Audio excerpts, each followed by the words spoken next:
The galaxy is old, its empires are powerful, and its wars are endless. Humanity stands. These are the Empyrean Chronicles. Apex Riders. The pod hit atmosphere at the wrong angle. Wade Pruett knew it the second the spin started. That slow, sickening yaw that meant the stabilizers were offline or the fins had been clipped on the way out of the transport. He'd punched out of a burning close air support bird once over a ridgeline on Kareth 4, and the ejection seat had given him a cleaner ride than this. At least then he'd had a parachute. At least then the ground he was falling toward was friendly. He braced his feet against the forward bulkhead, crossed his arms over his chest, and waited.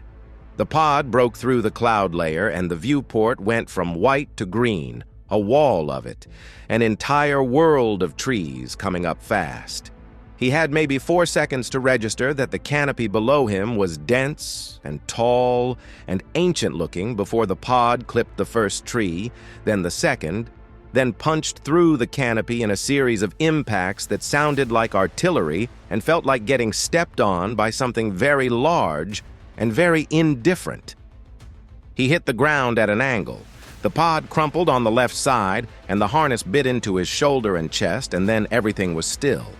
Wade sat in the ruined pod for about 30 seconds, running his hands down his arms, his legs, checking. Nothing broken. Shoulder was going to bruise up something ugly, and his ears were ringing from the impacts. But he was intact. He'd walked away from worse. Not many, but some. He popped the harness, found the emergency release on the hatch, and put his shoulder into it. The hatch opened into a wall of green. The air hit him first, thick and warm and humid, heavier than ship air, with a smell underneath it that was partly vegetation and partly something else, something animal and musky that his brain filed as predator before he'd consciously processed it.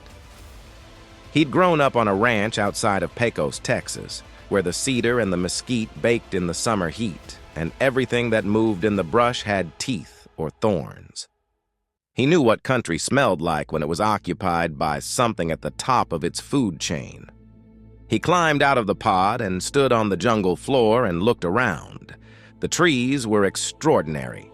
Not like anything on Earth, not exactly. But they triggered the same part of his brain as the old-growth photographs he'd seen of redwood country up in California.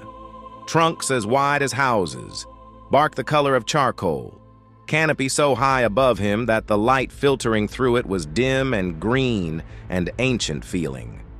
The undergrowth between the trunks was dense, but not impenetrable. Chest-high ferns and broad-leafed plants he had no names for. Everything in shades of green and blue-green and dark. He'd been flying close air support for the 1st Battalion, 3rd Marines, when the Dral intercept had caught him. Came out of nowhere. Their jamming was good, and by the time his bird registered the targeting lock, he was already inside the kill envelope. He'd managed to break off the attack run and put some distance between himself and the Marines on the ground before the second missile found him. Small mercies. The last thing a CAS pilot wanted was to auger in on top of the people he was supposed to be protecting. The Dral hadn't bothered with interrogation, hadn't bothered with much of anything, really. They'd scooped him out of his ejection seat with a retrieval beam, stripped his flight suit down to the base layer, taken his survival kit, his sidearm, his radio, and his boots, and replaced the boots with something that fit loosely and had soles made of a rigid material he didn't recognize. Then they'd put him in the pod and dropped him. No explanation, no processing, just the pod and the drop and the green world coming up fast. He stood in the jungle and thought about his situation for about 2 minutes, which was as long as he felt he could afford to stand still in country that smelled like this. Then he started moving. He heard the colony before he saw it. Voices, multiple, coming from above. He stopped and looked up, and it took him a moment to find them because they were high, 30 meters or more, in the upper reaches of the giant trees. Structures up there lashed between the trunks and the major branches, rope bridges connecting them. Things that had been built with time and care and no tools he could identify from below. A rope dropped. Not from someone trying to help him, he realized quickly, but from someone trying to get a better look at what had come out of the pod. A small figure, not human, descended the rope with practiced ease and stopped about 10 meters above the ground, hanging there and staring at him. Wade stared back. The creature was roughly humanoid, maybe 1.5 meters tall, with 4 arms and large amber eyes set in a flat face. Its skin was a dark blue-gray, and it was wearing something made of a material he didn't immediately recognize, layered and overlapping with a dull sheen to it. The look on its face, insofar as he could read alien expressions, was one of deep suspicion mixed with something that might have been surprise. He raised a hand, slowly, open palm. The creature chittered something upward. More faces appeared at the platforms above. Eventually, after what he estimated was about 15 minutes of assessment, the creature descended the rest of the way and landed on the jungle floor 6 meters from him and just looked at him. Wade said, "Howdy." The creature said something that sounded like water moving over gravel. He said, "Wade Pruett, Lieutenant UEF Navy. I'm gonna guess you've seen one of those pods before." More water over gravel sounds. Then, from somewhere in a pouch at its side, the creature produced a small device and held it up and spoke into it, and the device said, in flat and slightly delayed human standard, "You came from the Sky Pod." "Yes, sir, I did. You are the first of your kind here." "Figured I might be." The creature studied him. "You are not afraid." Wade looked around at the jungle, at the high canopy, at the dim green light filtering down through 50 meters of ancient trees. He thought about the smell in the air. He said, "I'm a little concerned. Afraid's a different thing." The creature's amber eyes blinked slowly.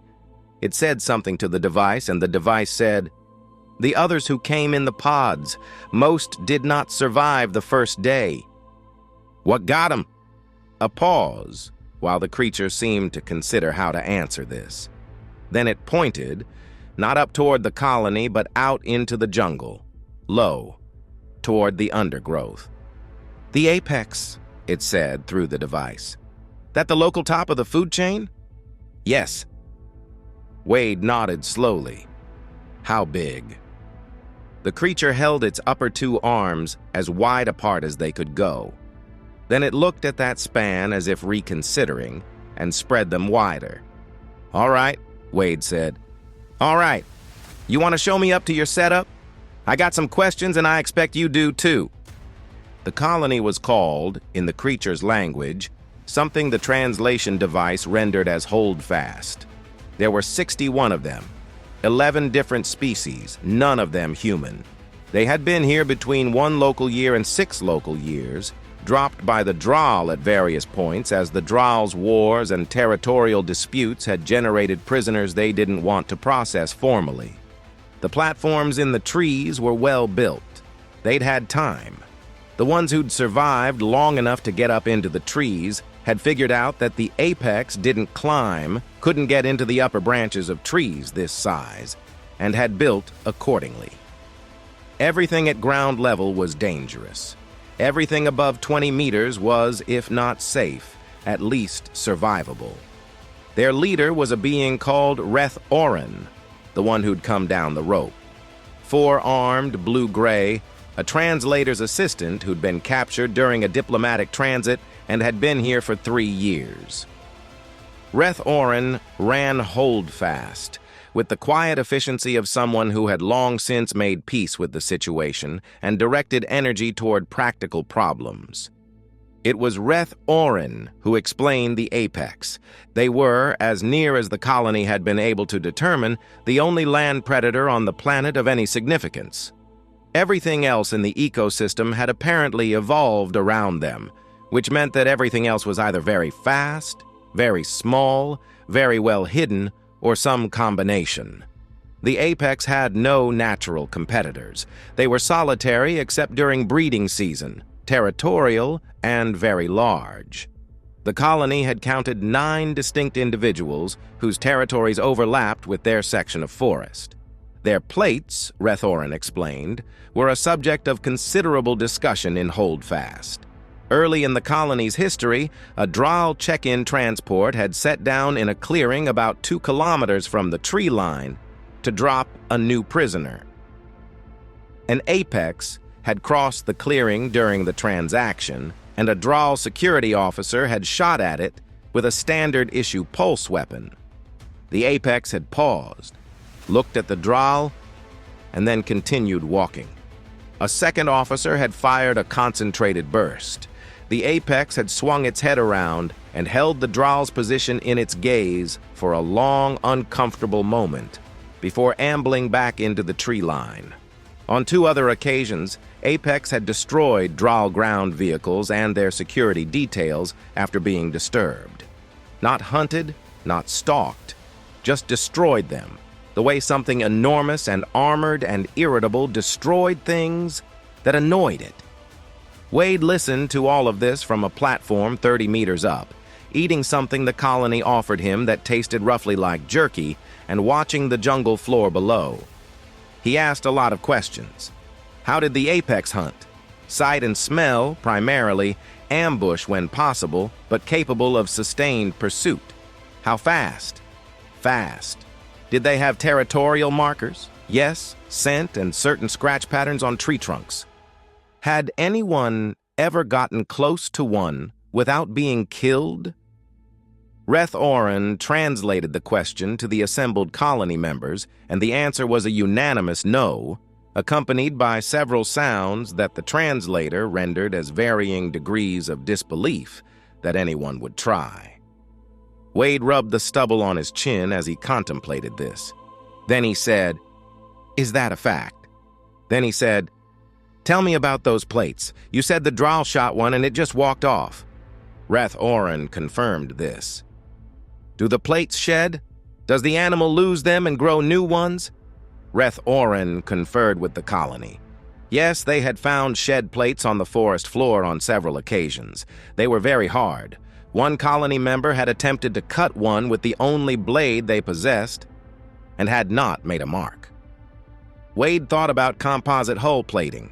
He thought about the materials used in UEF spacecraft to handle weapons impacts and atmospheric entry. He thought about an animal that had evolved those materials as skin. He said, "I'm going to go down and have a look around. See if I can find some shed plates. Maybe find the animal itself." The colony went very quiet. Rethorin said, through the device, "You will be killed." "Maybe," Wade said, "but I'd like to try something first." He found the first apex on the second day. He'd spent the night on the forest floor, which had been the colony's main argument against his plan. He'd built a small fire, which he'd been told was pointless since the apex hunted by smell as much as sight. He'd built it anyway, partly for the warmth and partly because a fire was something familiar in country where nothing else was. In the morning, he found the territorial scratch marks on a tree trunk, 3 parallel gouges at about 2 meters height, and he followed the general direction they indicated until he found the animal in a clearing where a gap in the canopy let in a column of real light. It was lying down, resting, or something equivalent. The first thing he registered was the size. Rethorin's arm spread had been accurate, but somehow inadequate. 1,000 kilograms, they'd estimated. It presented as considerably more than that, stretched out in the light, its armored flanks rising and falling with slow, deep breathing. The plates were the color of old bronze, overlapping like the scales of a fish, but thicker. Each one the size of his palm, the edges where they met dark and slightly iridescent in the light. The tail was long and heavy, The legs folded underneath it were dense with muscle, and the head, resting on one massive forepaw, was the face of a tiger, scaled up to the size of a small truck. The jaw was slightly open, showing the tips of teeth, and even at rest, the thing radiated the absolute confidence of an animal that had never needed to worry about anything. Wade stood at the edge of the clearing for about 10 minutes. He was remembering the first time his father had handed him a lead rope attached to a young stallion that had never been worked and told him to get acquainted. He'd been 12. The horse had been considerably less cooperative than it looked.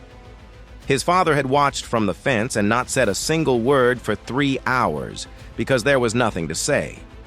You either had a feel for it or you didn't, and no one could give you the feel for it. He had the feel for it. He started talking, low and even, not directed at the animal specifically, just putting his voice in the air so the animal could hear it and register it and start to make a decision about it. He talked about the ranch. He talked about the particular quality of a West Texas summer morning before the heat set in, when the air was still cool and the cedar smell was strong and the light came in flat and golden over the scrub. He talked about a horse named Duster he'd had when he was 16 that had been the most contrary animal in 3 counties and also the most sure-footed on rough ground he'd ever ridden. He talked for about 20 minutes. The apex's ear moved. Just one, swiveling toward him like a radar dish, tracking the sound. He took 3 steps into the clearing, stopped, kept talking. The great head came up off the forepaw. The amber eyes found him with a precision that was not ambiguous about what they were and what they did. The animal was not alarmed. It was assessing. The difference mattered enormously, and Wade had enough experience with large, dangerous animals to read it correctly. He kept talking, and he took another 3 steps. He spent 2 hours in that clearing. He did not close the distance below 4 meters that first day. 4 meters was what the animal gave him, and he didn't push past what was given. He just stood at 4 meters and talked and let the animal look at him and make up its mind. When the apex stood and walked back into the tree line, Wade followed it to the edge of the clearing, stopped, and watched it go. He went back to the colony that evening. Reth Oren and several others were watching from the lower platforms, having apparently descended as far as they were willing to go to see what had happened. Wade said, "He's a little cinchy, but I think we'll get along fine." The translator rendered this, and Reth Oren stared at him for a long moment and said, "You are still alive." "Well, yeah," Wade said. "I wasn't trying to get killed. I was trying to get introduced." It took 11 days. Day 3, he got to 2 meters. Day 5, the animal sniffed his outstretched hand, and he kept his hand absolutely steady and didn't blink. Day 7, he touched the side of the animal's jaw, the plating there, and felt the same thing he'd felt laying his hand on spacecraft hull material. Smooth, dense, warm from the sun. Not skin at all, really. Something else. Something that had taken a draw pulse weapon hit and registered it as a minor annoyance. Day 9, the apex lay down near him of its own choosing, which was the signal he'd been waiting for. An animal that chose to lower itself near you was making a statement about trust. He sat next to it on the forest floor and put his hand flat against the plating on its neck and felt the deep, slow vibration of its breathing. Day 11. He got on its back. This was the part the colony watched from the platforms, with what he gathered was something between religious awe and collective certainty that they were about to see him die. He'd climbed the animal's flank the way you'd climb a fence, slow and deliberate, using the plate edges as handholds, and settled his weight across the broad back between the shoulder blades where the animal could feel him clearly. The apex stood up. It did not buck. It did not roll. It stood up from its resting position with the unhurried power of something that weighed 1,000 kilograms and had absolutely nothing to prove. And it stood there for a moment, and then it walked. Wade rode it out of the clearing and into the tree line and through about a kilometer of jungle at a walk. The animal's gait smooth and ground covering, and he sat the movement the same way he'd sat every difficult horse he'd ever ridden. Balanced and easy and communicating nothing except calm. When he rode back into the clearing below the colony's lowest platforms, he looked up at 61 faces staring down at him in complete silence. He said, "Anybody else want to try?" It took 3 months. Not everyone could do it. 12 of the 61, after honest attempts, determined that they lacked whatever combination of nerve and instinct the process required. Wade didn't argue with any of them. You couldn't give someone the feel for it. But 49 did manage it, working through the same patient process he'd outlined, each finding their own apex in the territories surrounding Holdfast, each spending their days on the forest floor doing what Wade had done. Some took longer. A few were faster. One of the colony members, a being called Sarleth, who was compact and quick, and moved with a natural stillness that animals seem to respond to, had a riding apex inside of 6 days. The shed plates were everywhere once they knew to look for them. The colony collected them systematically, and it was Reth Oren who worked out the fastening method, using cordage made from the tough fibrous vines that ran between the tree trunks. The plates were large enough that 3 or 4 overlapping made a chest piece. 6 or 7 made a back piece. Legs were harder but manageable. The material was cool to the touch and weighed less than it looked like it should. Wade put on a full set and had Sarleth hit him with a rock as hard as they could manage. He felt a dull pressure. Nothing else. He thought about what a drawl pulse weapon round would feel like hitting that. He thought about an apex that had taken a concentrated burst of the same and walked away mildly irritated. He thought about 50 riders in full apex plate on the backs of the largest predators on this planet. He said, "We got a problem to solve." Reth Oren said, "We have no weapons." Wade said, "Weapons? Hell, there'll be plenty laying all over the ground once the fighting starts." Reth Oren looked at him for a long moment and then made a sound the translator did not render, something that might have been the alien equivalent of a long exhale. It turned to the assembled colony and translated. And the colony was quiet for a moment. And then the sound that came back was not quiet at all. The drawl transport came in low over the canopy on a gray morning, 4 months after Wade's pod had hit the trees. It was a check-in visit, routine by their standards. The colony required no maintenance, no resupply, and no attention. The apex predators kept the prisoner population manageable, and the ones who survived were, by drawl reckoning, simply good at hiding. The quarterly visit was a formality, a count if they could get one, a sensor sweep, and back to orbit. The transport set down in the largest clearing available, about a kilometer from the tree line. Standard procedure since the trees were too dense for approach. 3 crew and a 6-soldier security detail, all in standard Drawl light combat kit. The security officer ran a population sensor and frowned at the reading. The colony population had not declined. It had stayed almost entirely stable for 4 months. That was unusual. That was, in fact, unprecedented in the Drawl colonial record. She ran the sensor again. The tree line moved. Not the trees themselves, but the shadows beneath them, a darkness shifting and resolving into shapes that came out of the forest one by one and kept coming, and the security officer's hand moved to her sidearm before her brain had fully processed what she was seeing, because what she was seeing did not fit into any category her training had prepared her for. 50 riders.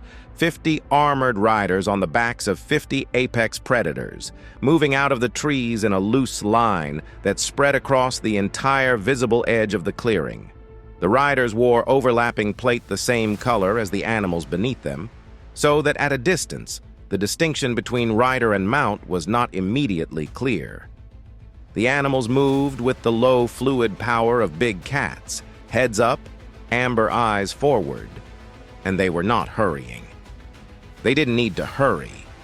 The security officer drew her weapon. 2 of her soldiers did the same. She fired at the nearest animal. The pulse round hit the apex on the left shoulder. The animal's ear swiveled. It kept walking. She fired again. A concentrated burst, the full output of a standard Dryal service weapon. The apex stopped, turned its massive head, and fixed her with an amber stare that went on long enough to be a statement. Then it turned back and kept walking. The security detail fired everything they had. The line kept coming. Wade Pruett rode Jasper out of the tree line at an easy walk, the big animal's plates warm in the gray morning light, the forest behind him full of the sounds of 50 other animals moving forward. He had a length of vine in each hand that served loosely as reins. Not that Jasper needed much direction at this point. They'd spent 4 months together. The animal knew his weight and his intentions almost before he did. The drawl were backing up. They were firing and backing up and looking at each other and their weapons in the particular way of soldiers whose doctrine had just stopped working. Wade watched the security officer's sidearm hit the ground when she dropped it. He'd been right about the weapons. There were going to be plenty of them. The fight lasted about 4 minutes, not because the drawl were incompetent. They weren't. They were a militaristic species with professional soldiers and good equipment and the training to use it. But their equipment was calibrated for enemies who could be hurt by it, and approximately none of the people in that clearing could be hurt by it in any meaningful way. The apex didn't notice pulse rounds. The riders in full apex plate noticed them somewhat more than the apex, but not enough to matter. The drawl soldiers broke when the first 2 apex went through the side of the transport and came out the other side with most of the rear section attached to them by way of being in the way. The animals weren't attacking specifically, just moving, just going where they were inclined to go, and what was in the way ceased to obstruct them. The security detail dropped their weapons and backed against the hull of the wrecked transport, and the colony surrounded them with 50 apex and 61 riders. Wade rode Jasper into the middle of the clearing and looked at the security officer and said, in his flat West Texas drawl, "Now, we're going to need your communications equipment, your codes, your weapons, and the keys to this transport. And I'd appreciate it if you'd tell me what frequency your fleet uses." The translator box that Reth Oren had wired into the expedition's communication harness rendered this faithfully. The security officer looked at Jasper. She looked at the 50 other apex standing in a loose circle around her position. She looked at the weapons on the ground. She told him the frequency. 3 Dral warships came looking for the missing transport 5 days later. They did not come in cautiously. They came in fast and combat configured, 3 ships in a tight formation, and they set down hard in the clearing with their weapon systems hot and their full complement of soldiers deploying before the ramps had finished lowering. 2 squads, heavy kit, a unit commander in full Dral battle armor who had clearly been briefed that something had gone wrong and had come prepared to correct it. They were better than the first group. They moved in disciplined formation. They used the wrecked transport for cover, and when the tree line shifted and the apex riders came out, they held their ground and opened fire in coordinated volleys instead of breaking immediately. It still didn't work. Coordinated pulse fire against apex plate was just louder than uncoordinated pulse fire. The riders absorbed it. The apex absorbed it and kept coming, and when 2 of them broke formation to flank the drawl position, the discipline started to crack at the edges. 1 soldier ran, then 2 more. The unit commander held the rest together through what Wade recognized as sheer force of will and professional pride, shouting orders, directing fire, refusing to give ground even as the gap closed and the animal's breath was visible in the morning air at 50 meters, then 30, then 10. They surrendered at 5 meters. Weapons down, hands up, the universal language. The unit commander was the last to lower his weapon. He set it on the ground with deliberate care, the way a professional did it, and straightened up and looked at Wade on Jasper's back with an expression that the translator didn't need to render. It was the expression of a soldier doing math he didn't like the answer to. Wade said, "I'm going to need your ships, all 3 of them." The unit commander said, through the translation unit, "We will require transport off this planet in return." Wade considered this. "Can't do that?" The commander's expression shifted. He reached slowly toward the communication unit on his shoulder harness. Wade put his heels lightly into Jasper's flanks. Jasper moved. Not fast, not aggressive, just the slow, deliberate walk of an animal that weighed 1,000 kilograms and had opinions about personal space. He closed the distance between himself and the Droll commander in about 4 steps, and stopped with his great armored head directly over the commander's shoulder, close enough that when Jasper exhaled, the commander's uniform moved with the breath. Then Jasper showed his teeth. Not a lunge, not a strike, just the slow, deliberate peel of the lip that revealed a full set of teeth the size of Wade's fingers, inches from the commander's face, accompanied by a low guttural growl that came rumbling up from somewhere deep in the animal's chest, low and long and continuous, a sound that had no language but a very clear meaning. The commander's hand dropped away from the communicator. He said very carefully, "What will we do?" Wade reached forward and patted Jasper on the top of his broad head, easy and affectionate, the way you'd pat a good horse after a solid run. He said, "Well, our friends here need some company, or dinner. If I were you, I would find a tall tree. But not here. My friends live here. Y'all head that way." He hooked his thumb over his shoulder toward the far tree line. The Droll commander looked at the jungle. He looked at the 50 apex surrounding his position. He looked at his soldiers, who were looking at him with the focused attention of people who very much wanted someone to tell them what to do next. He started walking. His soldiers followed. Wade watched them go. When they reached the edge of the clearing, he called after them. "Don't worry so much.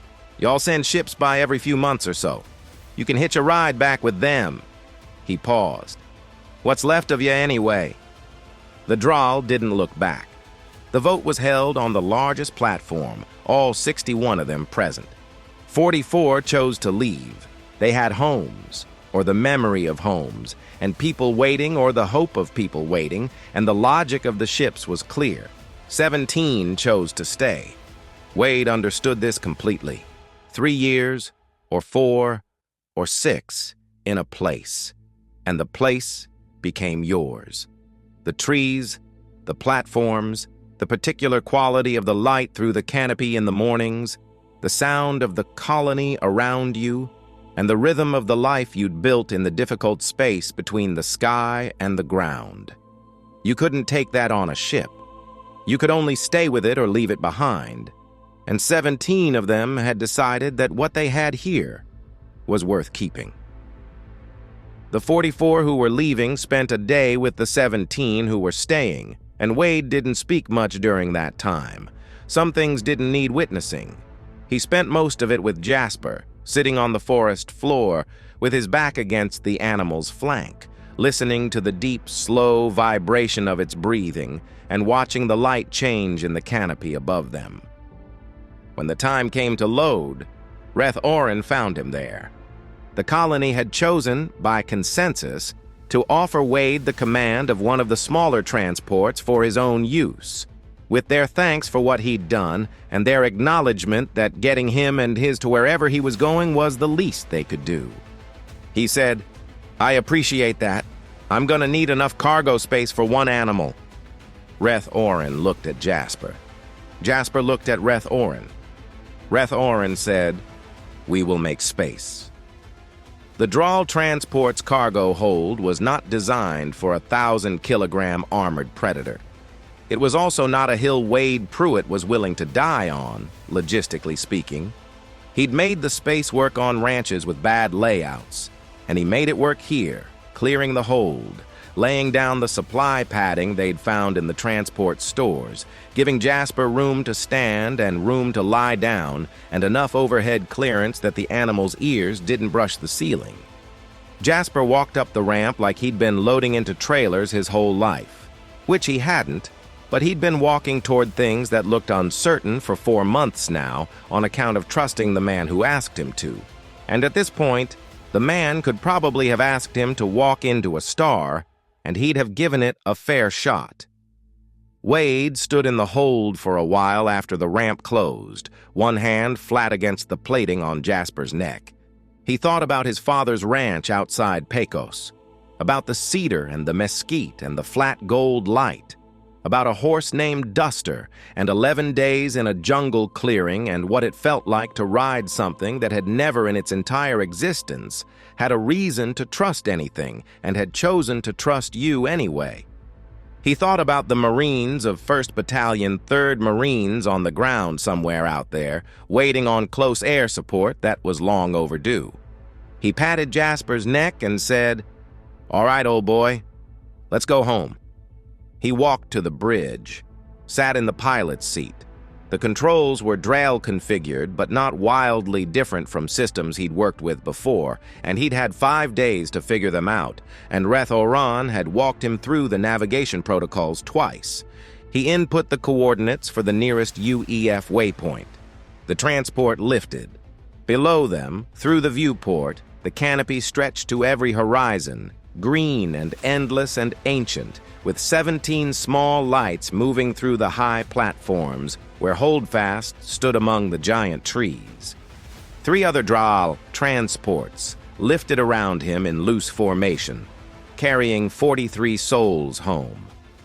He watched until the atmosphere curved away below him, and the stars came in and the planet became a green sphere behind him in the dark. He sat back in the pilot's seat and thought that he had one heck of a report to file, and that someone in the UEF procurement office was going to have a very interesting conversation with him about the contents of his cargo hold. West Texas was a long way from here, but he'd been a long way from home before, and the direction of travel was what mattered. He set the course and let the ship run. If you enjoyed this story and want to hear more tales of humanity rising among the stars, please like, comment, and subscribe. New stories are released regularly here on Empyrean Chronicles.